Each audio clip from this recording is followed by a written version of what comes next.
equals you feel the cool, dry air of early morning stir against your skin, carrying the faint, earthy scent of river silt and distant wood smoke through the small, high window of your home in Mohenjo-Daro. The city, vast and orderly, is beginning to awaken around you, though the sky above the flat rooftops is only just shifting from deep indigo to a soft, pearlescent gray over the eastern horizon. The quiet hum of the sleeping settlement still permeates the air, a vast testament to meticulous planning and communal living that has endured for centuries within the very heart of the Indus Valley. Your dwelling, like countless others stretching into the distance, is crafted from uniform, kiln-fired bricks, baked to a consistent reddish-brown hue, each one precisely measured to a ratio of 1:2:4, a standard upheld across all the great cities of this civilization. The walls are remarkably thick, providing excellent insulation against the fierce daytime sun, and the flat roof, likely made of timber beams topped with compacted earth, serves as an additional, essential living space in the cooler evenings, where families often gather to escape the lingering heat. As you step outside, the cool, compacted earth beneath your bare feet feels smooth, a surface worn by generations of daily foot traffic, carefully maintained by the city's inhabitants. The main thoroughfares, incredibly wide for their era, are laid out in a precise grid pattern, running north-south and east-west, a marvel of ancient urban design that still commands admiration for its foresight and efficiency, guiding the flow of life through the urban tapestry. You notice the deep, covered drains running alongside these meticulously planned streets, an engineering feat unparalleled in most contemporary civilizations. These conduits, constructed from precisely cut bricks, are designed to carry wastewater away from every home and into larger municipal channels, ensuring the city's remarkable standards of hygiene and public health, a clear indicator of a society that valued collective well-being. The first faint sounds of the waking city begin to drift towards you. The gentle clatter of pottery as someone prepares a morning meal, the rhythmic scraping of a broom against stone as a neighbor sweeps their courtyard, and the low murmur of voices exchanging initial greetings, still hushed by the early hour. The air carries the delicate perfume of freshly ground wheat, being prepared on sturdy saddle querns inside homes, where families gather around small, controlled fires to cook their first repast of the day, a timeless ritual of sustenance. A distant donkey brays, a familiar sound of burden and transport, reminding you of the vital agricultural lifeblood that sustains this sprawling urban center, connecting it to the fertile plains beyond its walls. This constant movement of goods and people underscores the city's role as a nexus of trade and communal life, thriving on the careful balance between its urban sophistication and its rural resources. The sun, a growing warmth, now casts longer shadows from the multi-story buildings, its pale, golden light beginning to illuminate the ochre-toned brickwork, bringing out the subtle variations in their fired surfaces, a testament to the artisans who crafted them. The sky above is a canvas of ethereal blue, deepening steadily towards the zenith, promising another day of bright, intense light that will eventually give way to the profound coolness of the desert night, a daily cycle that defines the rhythm of existence here. Water, the very essence of life here in the dry plains, is readily available and remarkably pure. You can hear the soft creak of a rope and the splash of a bucket from a nearby public well, one of hundreds scattered throughout the city, providing a consistent supply of clean, fresh water to every quarter. These wells, often sunk deep into the earth and lined with sturdy, precisely laid bricks, are engineering marvels, a testament to the community's commitment to public welfare and sanitation, a stark contrast to many other contemporary settlements which relied on less dependable, often polluted sources.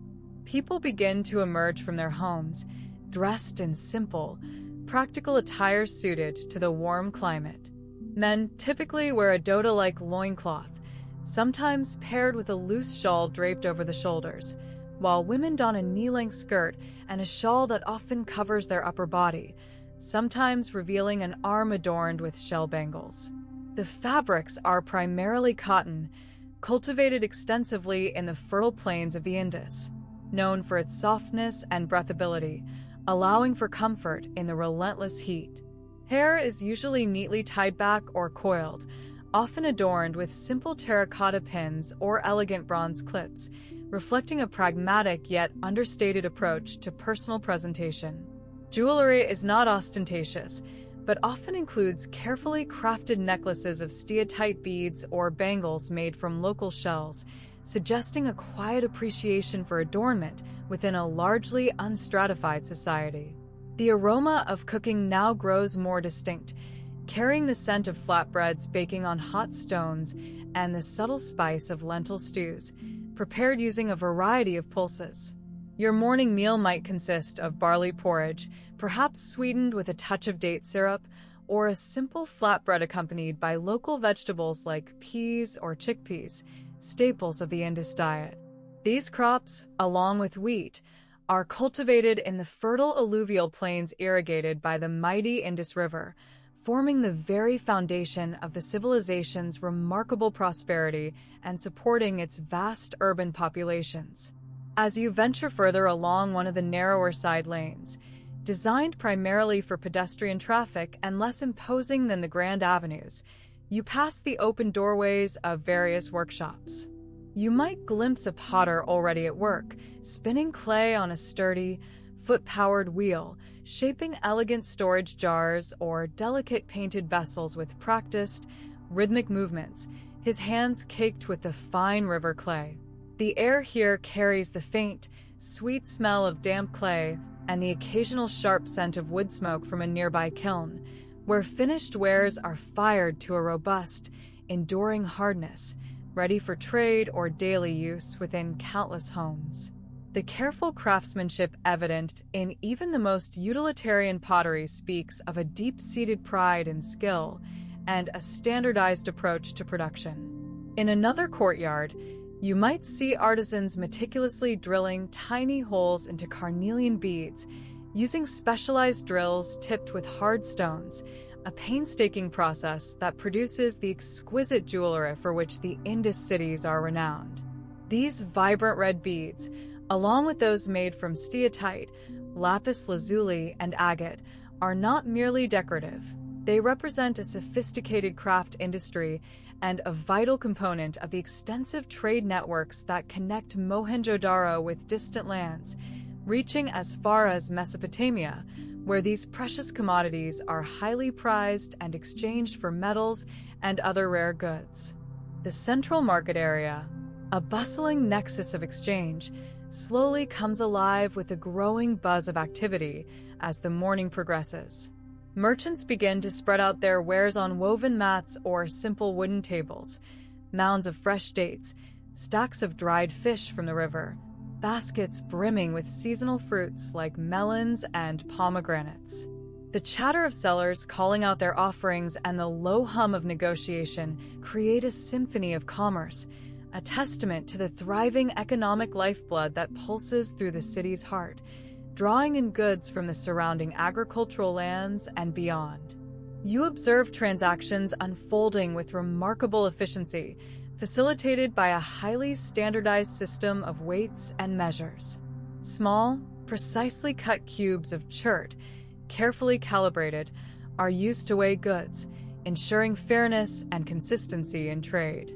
This striking uniformity, found across all major Indus sites, speaks volumes about a highly organized society, one that values order and equity in its daily dealings, allowing for seamless economic interaction within its vast territories and with foreign partners across vast distances. Beyond the main market, the faint, deep murmur of the Indus River itself becomes more audible, a constant, soothing presence that has shaped the very existence of this civilization, providing both water and transportation. Along its banks, flat-bottomed boats, laden with bundles of raw cotton or freshly harvested grains, are being unloaded, their cargoes carefully transported into the city's vast granaries, monumental structures designed to store food surpluses and ensure the community's resilience against unpredictable seasons, a prudent and forward-thinking measure.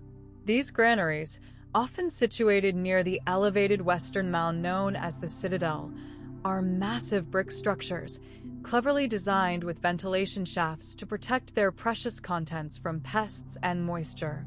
They stand as enduring symbols of communal foresight and central administration, hinting at a sophisticated system of resource management that underpins the stability and prosperity of this entire urban complex, capable of feeding tens of thousands. As the sun climbs higher, you feel a gentle pull to ascend the slight slope towards this elevated western mound. Unlike other ancient civilizations, this citadel does not feature an imposing royal palace or a grand temple dedicated to a single, supreme deity. Instead, it seems to house structures related to civic or ritual functions, their precise purpose still debated by scholars who study these ancient remains. Its commanding position, however, clearly signifies its importance as a focal point for the city's governance or spiritual life. At the very heart of the citadel stands the Great Bath, an architectural marvel that immediately draws your eye. This large, rectangular tank, exquisitely constructed from brick and sealed with natural tar to prevent water leakage, is surrounded by a colonnade and smaller rooms, suggesting a controlled and sacred environment. Its sheer scale and meticulous design suggest a profound ceremonial or ritualistic purpose, perhaps a place for purificatory bathing, a communal ritual central to the spiritual life of the city, rather than a mere recreational facility. You observe people moving calmly within the precinct of the Great Bath, their movements imbued with a quiet reverence, reflecting the solemnity of the place. The water, fed by a well in one of the adjacent rooms, would have been clean and refreshing, offering solace from the heat and a symbolic cleansing. The steps leading down into the tank are wide and well-worn, testament to centuries of use, worn smooth by the countless bare feet of those who came here seeking spiritual renewal or civic participation within this sacred space. One of the most striking observations, as you stand here surveying the city below and the structures around you, is the conspicuous absence of grand temples or monumental statues dedicated to powerful gods or deified rulers, a common feature in many contemporary civilizations. There are no soaring ziggurats or colossal pharaonic effigies dominating the skyline, suggesting a profoundly different approach to spirituality and authority. This societal structure, subtly egalitarian in its architectural expression, suggests a different form of governance, one perhaps rooted in communal consensus or a priestly authority that prioritized collective harmony rather than individual dynastic power. It speaks of a society that found its strength in unity and shared purpose, rather than in the glorification of a single leader. The most enigmatic objects found throughout the city are the small steatite seals, expertly carved with images of animals, bulls, elephants, tigers, and the recurring, mysterious unicorn-like creature, often accompanied by a unique, as yet undeciphered script. These miniature masterpieces, worn as amulets or used to mark goods, offer tantalizing glimpses into the belief systems and administrative practices of the Indus people, their intricate symbols a silent language awaiting comprehension, a coded history waiting to be unlocked. The unicorn motif, appearing on a significant number of these seals, holds a particular fascination. This powerful, single-horned bovine creature, often depicted standing before a ritualistic manger-like object, suggests a symbolic importance that pervades the spiritual or perhaps even economic life of Mohenjo-Daro. Its ubiquitous presence hints at a shared mythos or a significant cultic practice that resonated deeply within the collective consciousness of this ancient society, a symbol whose true meaning remains lost to the passage of time. Below you, in the lower city, the daily rhythm continues its steady flow. Farmers from the surrounding fields guide their ox carts laden with fresh produce along the wide streets, their arrival met with the cheerful greetings of urban dwellers, exchanging news from the countryside. Children play games with terracotta toys in sun-drenched courtyards, their laughter echoing briefly between the brick walls before fading into the ambient sounds of the city, a timeless tableau of human activity unfolding beneath the vast sky. The very rhythm of life here in Mohenjo-Daro feels remarkably peaceful and ordered, a testament to a society that seemingly prioritizes civic harmony and shared resources above all else. There is a palpable sense of collective purpose, a quiet diligence that underpins every aspect of existence, from the maintenance of the elaborate drainage systems to the careful cultivation of fertile fields along the riverbanks. This meticulous organization, however, holds a certain profound mystery, for it stands in stark contrast to the often violent and hierarchical nature of other ancient empires. As the sun approaches its zenith, casting almost no shadows directly below the structures, the heat of the day begins to settle heavily upon the city, radiating from the kiln-fired bricks. People seek the shade of awnings or withdraw into the cool interiors of their homes, pausing for a midday rest or a light meal, a sensible adaptation to the intense climate. The sounds of the market become a little softer, the movements a little slower, as the city collectively embraces a moment of repose before the afternoon's work resumes. Another curious absence, as you observe the sprawling city, is the lack of any significant fortifications or overt military structures. While some outer walls may have provided a degree of protection, there are no massive defensive ramparts, no watchtowers bristling with archers, nor any discernible barracks for a standing army, unlike many other contemporary civilizations. This suggests a society that either lived in remarkable peace with its neighbors or possessed an entirely different, perhaps ritualistic, approach to security and conflict resolution, a puzzle that deepens the enigma of their social order. The very absence of a deciphered written language, beyond the pictographic script on the seals, creates an immense veil over the inner workings of this civilization. Their laws, their literature, their spiritual texts, their chronicles of kings or councils, if they existed in an accessible form, remain utterly silent, locked within symbols that archaeologists have yet to fully unlock.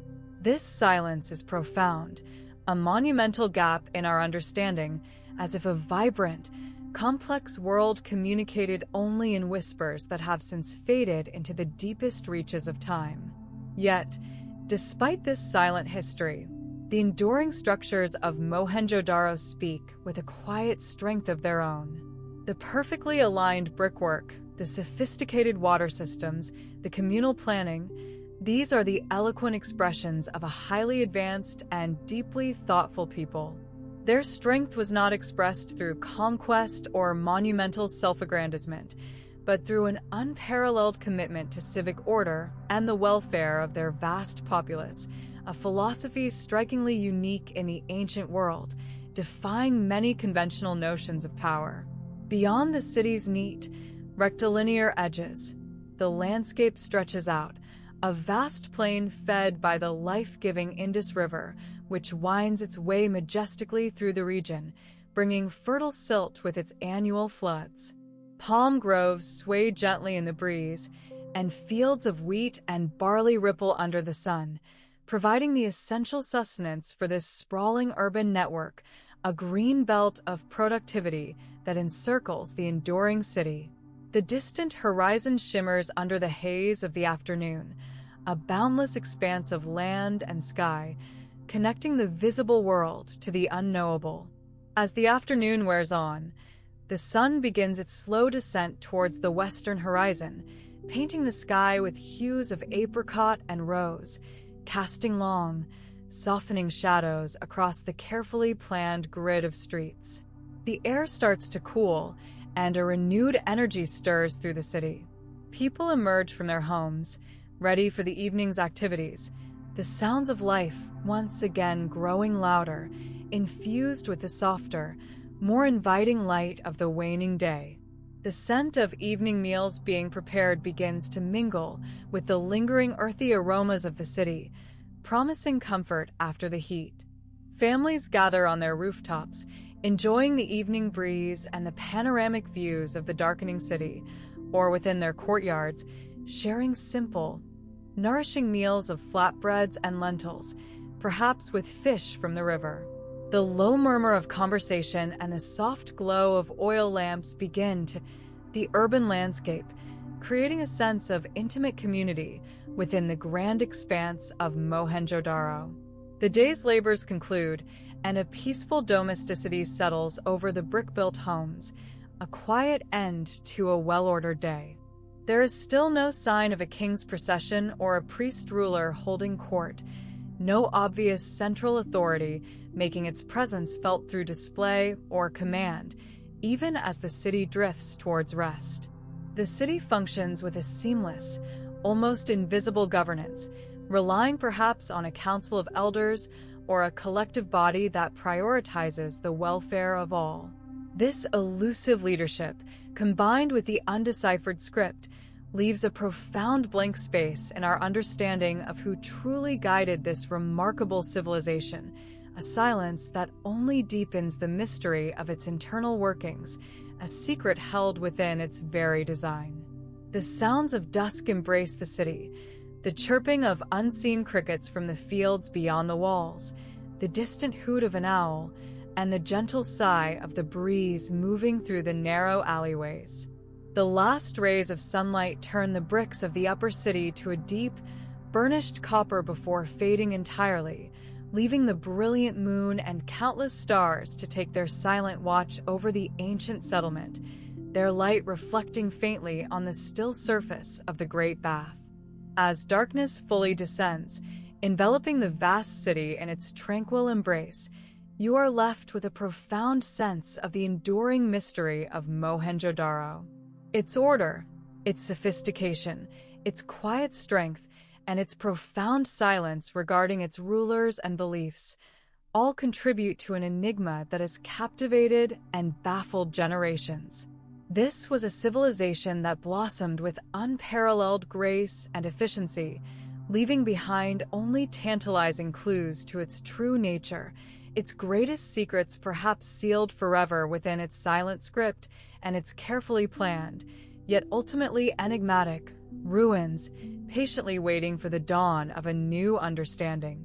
As the first blush of dawn painted the eastern sky in hues of soft rose and muted gold, the small steatite seals, with their curious unicorn and undeciphered script, lay dormant in their quiet resting places, their mysteries unplumbed, patiently awaiting the awakening of the city that birthed them.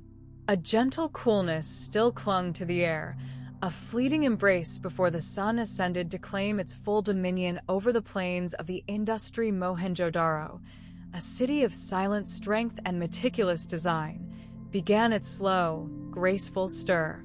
You feel the subtle shift from deep slumber, the coolness of the packed earth floor seeping faintly through your reed mat.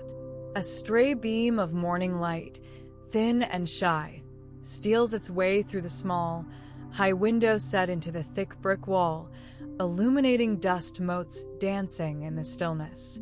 You awaken to the familiar sounds of your household beginning to stir, the soft rustle of reeds, the gentle clink of earthenware pots in the courtyard below, the distant, muffled sound of a neighbor's door sliding open. Your home, like many others, is a testament to the city's intelligent design, a two-story dwelling of fired brick enclosing a central courtyard that serves as the heart of daily life.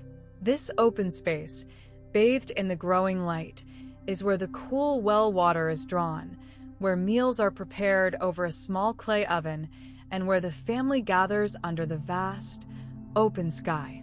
As you rise, stretching slowly, you move towards the inner bathing room, a small, private space with a carefully sloped floor leading to the ingenious covered drainage system that winds beneath the entire city, a testament to hygiene unmatched in its era. The cool water from a terracotta pitcher splashes over your skin, a refreshing start to the day, washing away the vestiges of night. Dressing is a simple affair. You drape soft, undyed cotton around your body, a loose garment that breathes easily in the warmth of the day. For men, a simple loincloth or a draped skirt. For women, a longer piece of cloth wrapped and secured, perhaps with a small, unadorned belt. Ornamentation, if any, is minimal. A string of shell beads, a polished stone pendant, a simple copper anklet. Practicality and comfort are paramount, reflecting a society that values function over ostentation, utility over grandeur. You step into the courtyard, where the scent of baking flatbread already mingles with the faint, earthy aroma of the awakening city. Your family gathers around a low stool, sharing a simple morning meal, unleavened barley flatbread, perhaps some roasted lentils, and cool, fresh water. Dates, sweet and sticky, might be offered, or a handful of dried chickpeas, providing sustenance for the day ahead. Conversation is soft, punctuated by the rhythmic grinding of grain from a nearby household, a familiar, comforting sound that speaks of life's continuity. As the sun climbs higher, casting sharper shadows, you step out onto the quiet lane. The narrow passage, meticulously paved with fired bricks, feels solid and familiar beneath your bare feet. The tall, windowless outer walls of the houses lining the street offer privacy and protection from the sun, but every so often, an open doorway reveals a glimpse into a bustling courtyard, or the rhythmic sound of a potter's wheel, or the metallic clang of a coppersmith at work. The city's rhythm is a gentle hum, a quiet industry that permeates every district. You walk past a series of workshops, each dedicated to a specific craft. Here, a potter expertly centers a lump of clay, coaxing it into the elegant form of a storage jar or a delicate drinking cup, the wheel spinning with a hypnotic drone. The finished pieces, stacked high, will soon find their way to the drying fields, ready for the kiln. Further down, you observe a beadmaker, his concentration absolute, patiently drilling a minute hole through a carnelian stone, preparing it for a necklace that will be traded far beyond the city walls. The air in this quarter carries the faint, sweet dust of ground stones, the earthy smell of wet clay, and the occasional acrid tang of copper being worked. Mohenjo-Daro thrives on this diligent craftsmanship. Not just pottery and beads, but intricate shell carvings, precise weights of chert, and the forging of copper tools, chisels, fishhooks, razors, all crafted with a skill that belies their apparent simplicity. There are no grand workshops, no vast factories, but rather small, individual enterprises, each contributing to the collective wealth and utility of the city. Each artisan, through their focused labor, weaves another thread into the rich tapestry of Mohenjo-Daro's existence. As you approach the broader avenues, the market district begins to emerge. Farmers, having journeyed from the fertile lands surrounding the city, are setting up their stalls. Piles of golden wheat and barley, fresh green lentils, and dark, plump chickpeas are carefully arranged. Baskets overflow with sun-ripened dates, juicy melons, and perhaps a rare offering of pomegranates. The scent of fresh produce mingles with the distant aroma of roasted grains and the subtle fragrance of dried herbs. Here, the standardized weights, made of cubical chert, come into play. There is no chaotic haggling, but rather a quiet, respectful exchange.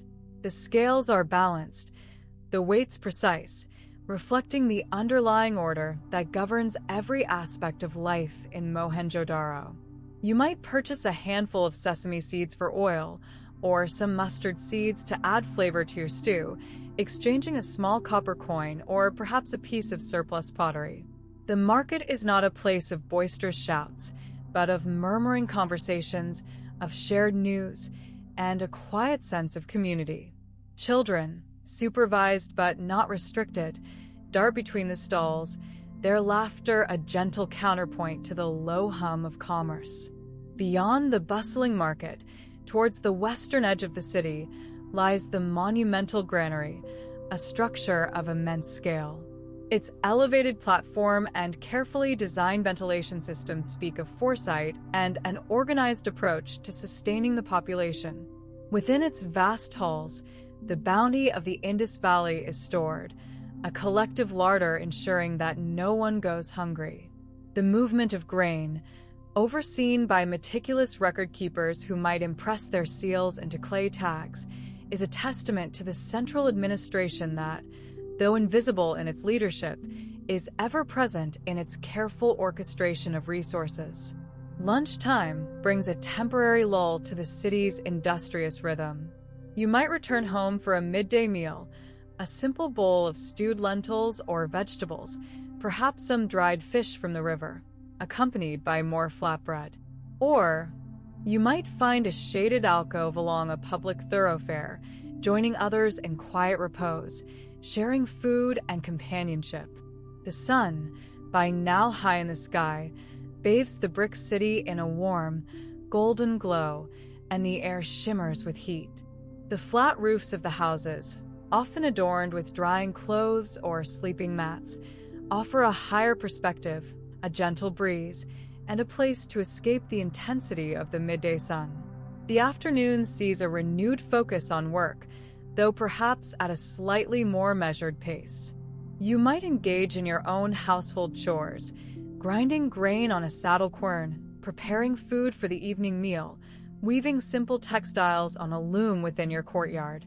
The sound of water being drawn from public wells, the gentle creak of the rope and the splash, is a constant backdrop, a reminder of the life-giving Indus River and the city's reliance on its bounty.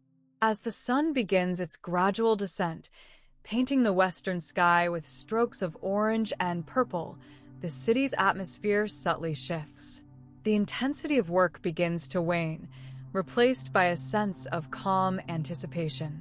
The smells change too, from the dust of workshops and the freshness of the market, to the inviting aromas of cooking fires, perhaps a wisp of sweet-smelling incense from a private household shrine.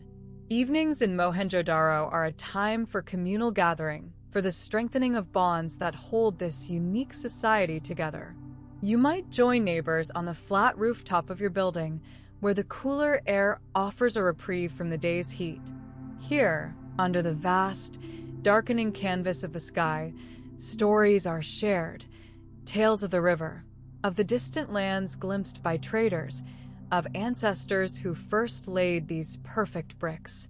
Laughter, soft and warm, floats on the evening breeze.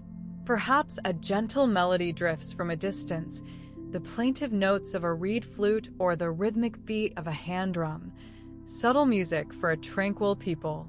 As the first stars prick the velvet darkness, dinner is served.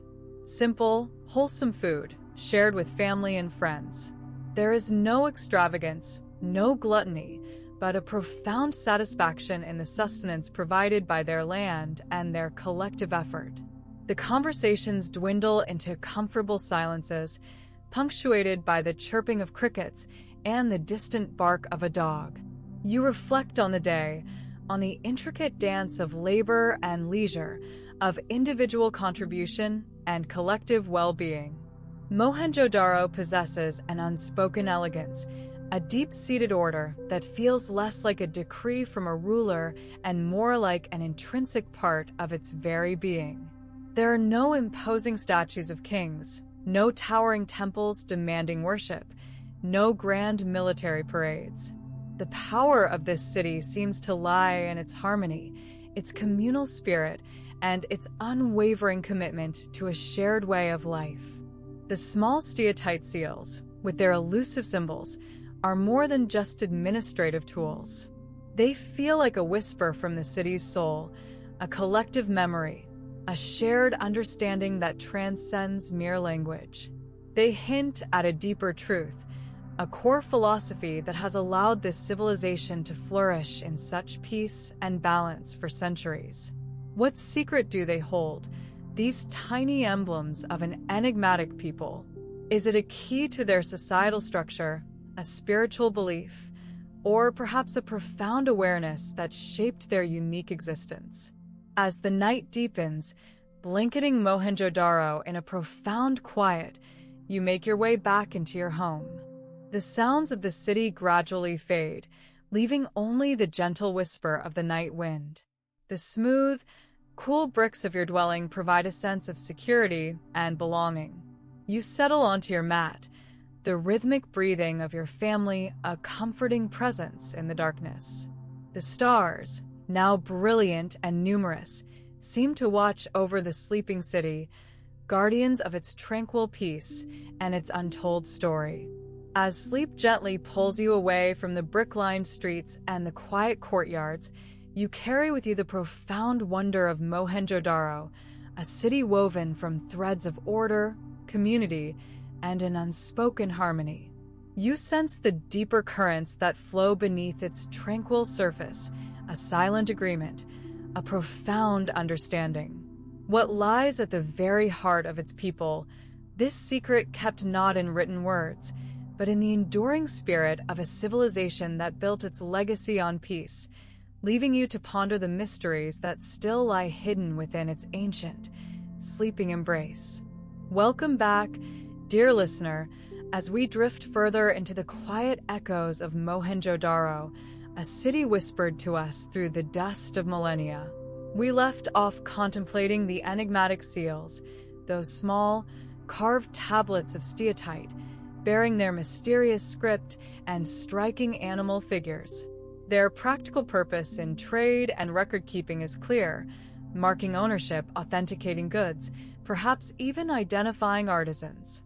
But as the evening light softened over the city and the last markets closed, one couldn't help but wonder if their meaning transcended mere commerce. Imagine the quiet scholar, not in a grand temple, for Mohenjo-Daro built none, but perhaps in a small, well-lit room, poring over these very seals. What secrets did their symbols hold beyond the names of traders or the counts of grain? Were they mnemonic devices for ancient wisdom, a pictorial language of shared beliefs? Or perhaps, in their intricate designs, lay a subtle cosmology, a silent testament to how these people viewed their world, their place within it, and the very fabric of existence itself. The images on the seals are often striking: a fierce unicorn-like creature, a powerful bull, an elephant, a tiger, and sometimes figures that blur the line between human and animal, suggesting a profound reverence for the natural world. Was the unicorn a symbol of purity, strength, or an unspoken guardian? Did the bull represent fertility and agricultural abundance, its sheer power harnessed for the community's good? These weren't just animals. They were archetypes, perhaps embodying virtues or protective spirits. Their repeated presence suggests a shared iconography, a common understanding woven into the very visual language of the city. In a society seemingly devoid of grand rulers, monumental palaces, or overt military might, the authority may have resided not in a single figure, but in a collective consciousness, guided by a deep-seated philosophical understanding. Perhaps the seals, beyond their administrative functions, served as gentle reminders of these collective virtues, tiny anchors to a shared spiritual landscape that didn't require temples or elaborate rituals to manifest. It was a spirituality woven into the daily rhythm, inherent in the careful design of their homes, the purity of their water, the equity of their trade. This leads us to one of Mohenjo-Daro's most iconic and intriguing structures, the Great Bath. It stands as a profound testament to the city's unwritten history, a silent question etched in brick and mortar.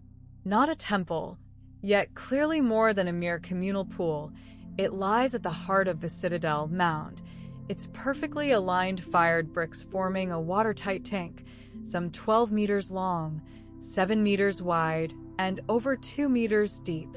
Stepping down into its depths, one can almost hear the soft splash of water, the gentle murmur of voices, the quiet reverence of those who gathered here. Imagine standing on the perimeter, the cool evening air brushing against your skin. The stillness of the water, reflecting the vast Indus sky, would have been mesmerizing. 2 wide staircases, one leading from the north, the other from the south, invited deliberate descent into the basin. A high colonnade, perhaps with changing rooms or simply quiet spaces for contemplation, would have encircled the bath, providing shade and privacy. And crucial to its purpose, a meticulously constructed outlet at one corner ensured the regular drainage and replenishment of water, maintaining its purity. What happened within the embrace of the Great Bath? It was not for leisure, not for mere daily ablutions. Its scale, its careful construction, and its central location suggest a deeper, ritualistic purpose. Was it a place for purification before significant communal events? A sacred space for contemplation, where individuals could cleanse themselves physically and spiritually, connecting with the elemental power of water? Perhaps, beneath the silent gaze of the moon, or under the first rays of dawn, the community would gather. Not for boisterous celebration, but for quiet reflection, a collective act of renewal, ensuring the harmony and balance of their society. The waters of the Great Bath would have been cool, perhaps drawn from a shared well or fed by the nearby river. Imagine the sensation of stepping into that cool embrace, the world outside fading, replaced by the gentle lapping of water, the quiet introspection it would have invited. In a society that valued order and cleanliness so profoundly, this ritual bathing would have been a powerful symbolic act, signifying not just physical hygiene, but a deeper commitment to collective purity and moral rectitude. It was a space where the individual merged with the community's spiritual aspiration, a shared moment of silence and serenity. This absence of overt religious structures, yet the presence of such a meticulously planned ritual space, speaks volumes about the Mohenjo-Daro way of life. Their spirituality wasn't ostentatious or dogmatic. It was inherent, integrated into the very fabric of their existence. It was in the respectful handling of resources, the communal sharing, the meticulous craftsmanship, the constant quest for balance. The divine, for them, might not have been an external entity to be worshipped in a temple, but an immanent quality, present in the flowing river, the fertile soil, the orderly rhythm of their city, and the collective consciousness of its people. Consider their connection to the Indus River itself, the very lifeblood of their civilization. It wasn't just a water source, it was a benevolent giver, a force of nature to be respected, understood, and lived with. Their engineers devised sophisticated systems to manage its annual floods, not to conquer the river, but to integrate its power into their urban landscape. They channeled its waters, built protective embankments, and utilized its fertile silt. This deep understanding of natural cycles, this respectful coexistence, suggests a philosophical outlook where humanity was part of nature, not its master. The children of Mohenjo-Daro would have learned this wisdom from a young age. Their education would have been less about formal schooling and more about apprenticeship, observation, and storytelling. Imagine a child, perhaps 7 or 8 years old, sitting quietly beside an elder, watching the slow, deliberate turning of a potter's wheel, feeling the damp clay take shape, learning patience and precision. Or another, accompanying a parent to the granary, observing the careful record-keeping, the standardized weights, understanding the importance of communal provision. The knowledge of their advanced drainage systems wasn't written in textbooks. It was taught through example, through participation in the maintenance of the city's arteries. A young boy might follow his father, observing the meticulous repair of a terracotta pipe, understanding the vital importance of clean water for the health of all. A young girl might learn from her mother the art of weaving cotton, transforming raw fibers into soft, breathable cloth, appreciating the cycles of planting and harvest. Their toys, simple clay carts and animal figurines, were not merely playthings but tools for imaginative development, for understanding the world around them. Children would have been encouraged to explore, to observe the insects in the courtyard, to listen to the whispers of the wind, to understand the intricate patterns of nature. The elders, those who carried the weight of experience and memory, would have been the quiet custodians of wisdom, sharing insights through proverbs, parables, and the steady rhythm of their daily lives. And what of the more abstract forms of wisdom? The meaning of the seals, the purpose of the Great Bath, the philosophy of their harmonious society. This understanding would have been absorbed, not taught directly. It was the air they breathed, the unspoken agreement that bound them together. The lack of grand monuments might suggest a humility, a focus on the intrinsic value of life rather than the glorification of individuals. Their heroes may not have been warriors or kings, but the skilled craftsman, the diligent farmer, the wise elder, the dedicated public servant who ensured the smooth functioning of their remarkable city. Consider the artifacts that have survived Mohenjo-Daro, particularly the two most famous human representations. The first, often called the Priest King statue, is a small, bearded figure, perhaps 17 centimeters tall, carved from steatite. He wears an elaborate headband and a patterned robe draped over one shoulder, adorned with trefoil motifs, once filled with red pigment. His eyes, perhaps once inlaid with shells, gaze calmly forward. He isn't imposing or fearsome. His expression is one of serene contemplation, of quiet authority, not through brute force, but through wisdom and inner peace. Was he a ruler? A priest? Or perhaps an idealized representation of a wise leader, a scholar, a figure embodying the intellectual and spiritual aspirations of the city?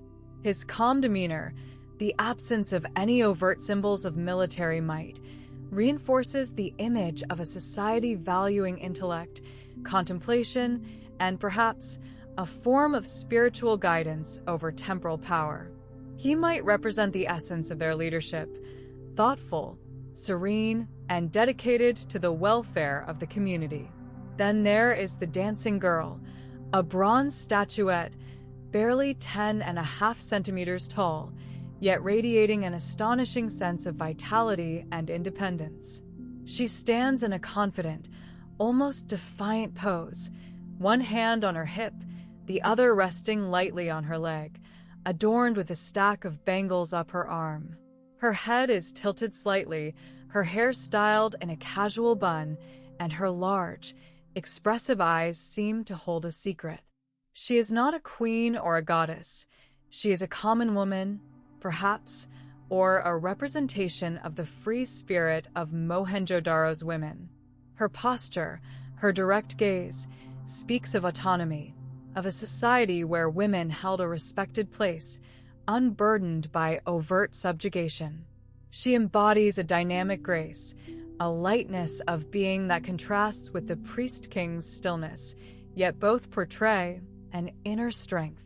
Together, these two figures offer a fascinating glimpse into the human ideals of Mohenjo-Daro: wise, contemplative leadership, and spirited, independent individuals.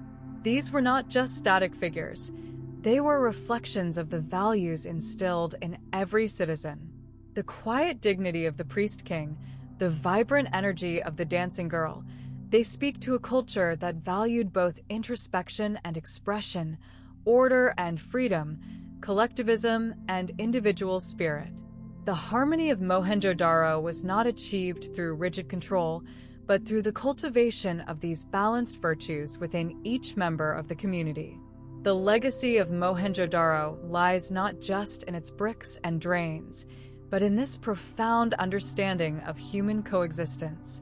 They built a society that thrived for centuries, not on conquest or grand pronouncements, but on a shared philosophy of quiet contribution, meticulous planning, and an almost intuitive understanding of ecological balance.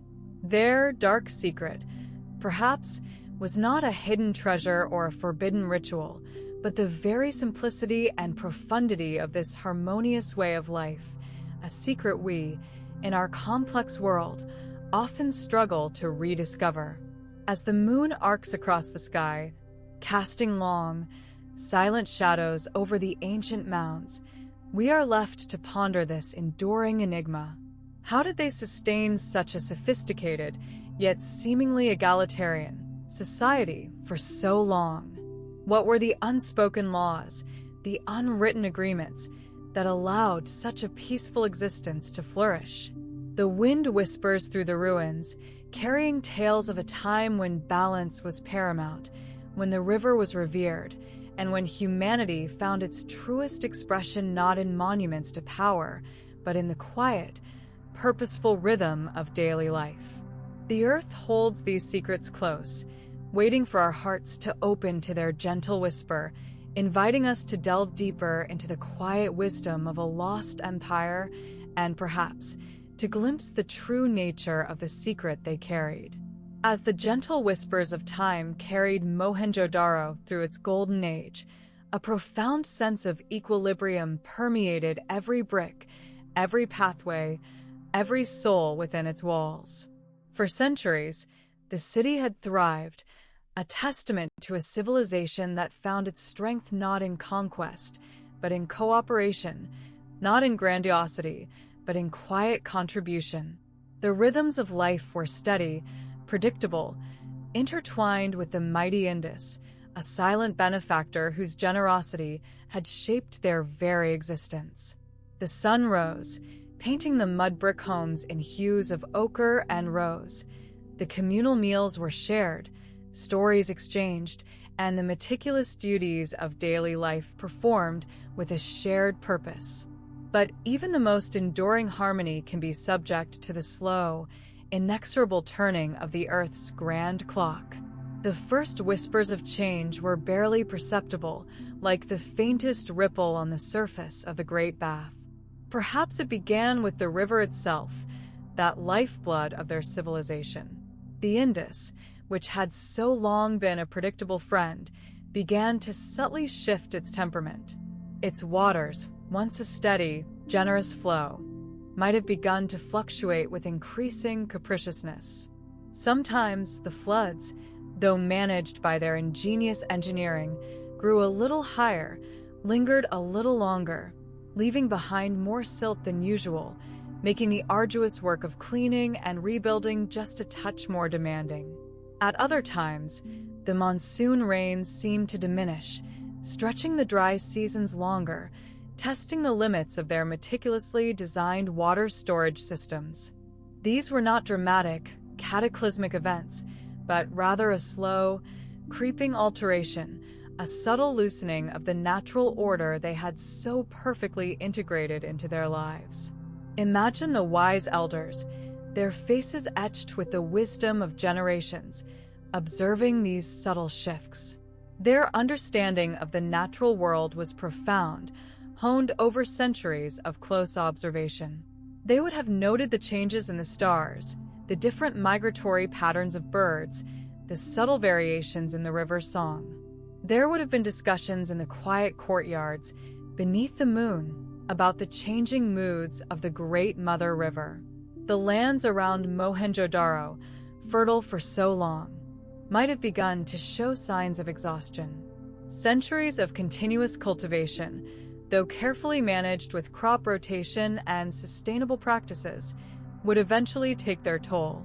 The rich alluvial soil, once so abundant, could have gradually lost some of its vitality, leading to slightly diminished harvests.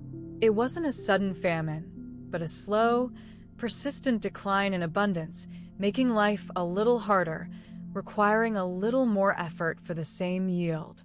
The communal granaries, always a symbol of their collective foresight, might have needed more careful management, their stores watched with a keener eye. Then there was the creeping desertification, or perhaps the river's own grand redirection. The very geography of the region, shaped by seismic activity and the relentless movement of tectonic plates, was not static. The Indus, a living entity, had always carved its own path across the plains. Over many generations, the river could have begun to gradually shift its course, moving further and further from the city walls. A shift of even a few kilometers would have presented an immense challenge to their complex system of canals and water channels. Imagine the incredible effort required to maintain access to a water source that was slowly retreating, like a cherished friend gently pulling away. The distances to transport water would grow, the labor would increase, and the efficiency of their entire system would be compromised. The silent understanding that had bound Mohenjo-Daro to its environment was being subtly challenged. It wasn't a hostile force from without, but a fundamental shift in the very ground beneath their feet, in the air they breathed, and in the waters that sustained them. This was the first layer of the dark secret, not a hidden evil, but the profound, almost imperceptible betrayal of nature's constancy. As these environmental pressures mounted, the very fabric of their sustainable existence began to fray. The resources that had fueled their sophisticated urban life became scarcer. The timber for firing the bricks, for example, essential for constructing and maintaining their durable homes and public buildings, would have become harder to find in the increasingly deforested surroundings. The energy required to rebuild after floods, or to extend canals further to reach the receding river, would have strained their collective capacity. It was a slow, agonizing tightening of the noose, not a sudden snap. Yet, even in the face of these growing challenges, Mohenjo-Daro maintained its peaceful character. There are no signs of massive defensive fortifications being hastily erected, no evidence of widespread internal strife or societal collapse into chaos. Their response, it seems, was not one of panic or aggression, but one of contemplation and perhaps, ultimately, acceptance. This is where the true profundity of their dark secret begins to unfold. Imagine the city in its twilight years. The daily routines would have continued, but perhaps with a slightly heavier air. The quiet conversations might have shifted from the bounties of the harvest to the dwindling reserves, from the joy of communal projects to the burden of ever-increasing labor. The Great Bath, still meticulously maintained, would have become a place of even deeper spiritual solace, a sanctuary where the weight of these growing environmental truths could be contemplated. The serene gaze of the priest-king statue, symbol of their introspective leadership, would have taken on an added significance, embodying the quiet strength needed to face an uncertain future. The dark secret that Mohenjo-Daro holds, and that was erased forever, wasn't a hidden treasure or a forbidden magical rite. It was the secret of their choosing. Faced with an unraveling environment that threatened their cherished way of life, a life built on balance, harmony, and non-aggression, they did not choose to fight a losing battle against nature. They did not deplete their remaining resources in a desperate, futile attempt to maintain the city's grandeur against insurmountable odds. Instead, it seems they made a conscious, collective decision to leave. This was not a panicked exodus, not a flight in terror from an invading horde. Archaeological evidence suggests a gradual, orderly dispersal. Imagine families not fleeing with terror in their eyes, but rather with a profound, almost spiritual resignation. They would have packed their most precious, portable belongings, their unique seals, perhaps small personal idols, finely crafted pottery, textiles, and the seeds of their wisdom and culture. The heavy furniture, the fixed hearths, the sturdy mud brick structures. These they left behind, knowing they would eventually succumb to the relentless embrace of the earth. The true dark secret lies in this collective choice, this dignified departure. It was a testament to their deep understanding that to cling to a place, to resist the overwhelming will of nature, would be to betray the very principles of balance and harmony that define them. They understood that sometimes the most profound act of respect is to step aside, to allow nature to reclaim its own. They chose not to leave a legacy of desperate struggle, but one of quiet acceptance. Their secret was the profound wisdom to know when to gracefully let go. Envision the final days of the city's inhabitants. The Great Bath might have witnessed a last, solemn communal purification, a spiritual cleansing to prepare for a new journey. Perhaps the dancing girl stood as a symbol of the vitality they would carry with them to new lands, the spirit of their culture refusing to be extinguished, only to be transplanted. The last citizens might have walked the familiar streets one final time, feeling the warmth of the sun on the bricks, breathing the familiar air, etching the memory of their home deep into their souls. There would have been no grand ceremonies of surrender, no final declarations, just the quiet turning of backs on a city that had nurtured them for centuries. They did not leave behind written accounts of their decline, no laments etched on clay tablets, no desperate pleas for intervention. This absence of a narrative is the erasure. They did not want to document a failure, but rather to embody a transition. Their story wasn't meant to be one of tragedy, but of transformation. The secret was so thoroughly lived rather than written that it disappeared with them. They carried their culture, their spirituality, their knowledge, not in stone or script, but within their very beings, as seeds to be sown in new, more hospitable lands. As the last inhabitants departed, Mohenjo-Daro slowly began its long sleep. The gentle wind would have whispered through the now empty doorways, carrying dust from the encroaching desert. The unmaintained water channels would have gradually silted up. The annual floods, no longer constrained by human ingenuity, would have spread unchecked, depositing layers of fine sediment over the plazas and homes. Over centuries, layer upon layer of dust and silt, carried by the wind and the river, would have gently enveloped the city. The carefully constructed buildings, though robust, would have slowly crumbled under the relentless pressure of time and nature. Plants would have begun to reclaim the courtyards, their roots seeking purchase in the crumbling brickwork. The once bustling metropolis, a beacon of peace and sophistication, became a silent mound, indistinguishable from the surrounding landscape. The voices faded, the footsteps ceased, the daily rituals became a distant memory.